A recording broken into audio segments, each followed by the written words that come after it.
Verse 24, this is the disciple who is bearing witness about these things and who has written these things, and we know that his testimony is true.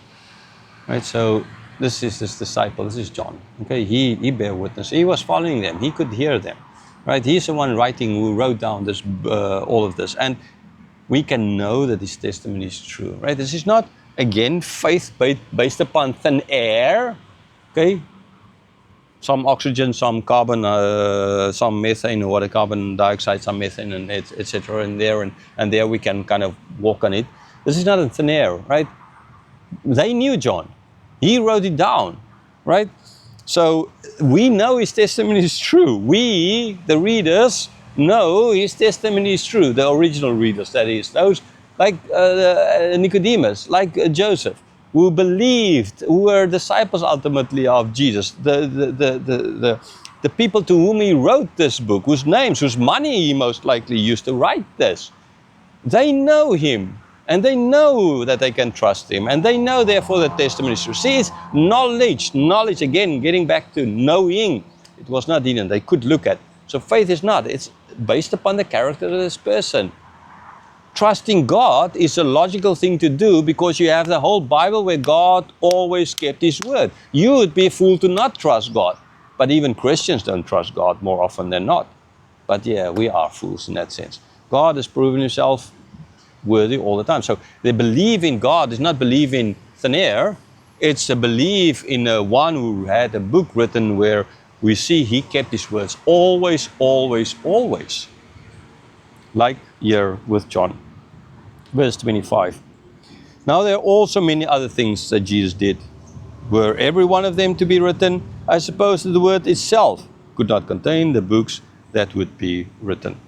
Okay, so yes, Jesus did lots of other things. I mentioned a number of times in my teachings as well. It's not as if, like earlier, even in this, it's not as if Peter only asked one question, right? It's not as if Jesus only one time told the parable of the good soil, right? Or the soil. It's not just Jesus one time chased people out of a synagogue. It's not as if Jesus just only one time went down to Jerusalem or something like that. He did it a number of times, right?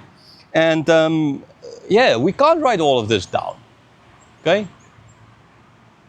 If we in today's world are creating so much content, so much videos, taking videos all over the place. I mean, that's what I'm doing now here. And there's millions of people at the moment walking around, tourists walking around, making videos, you know, adding to that. And writing books. AI can now write books. Everyone can write books, kind of. You know, I even wrote a book when I was 16 years old, 15 years old, kind of idea.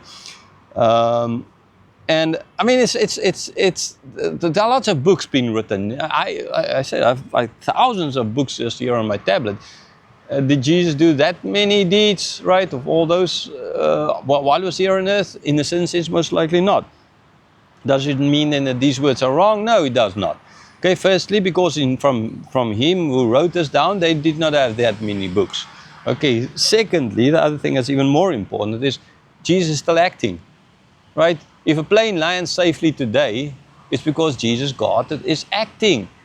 He's not standing and sleeping on a bed. He's not just, okay, let the plane fly and, well, you know, I gave them brains, they could build it, and so just let them be them.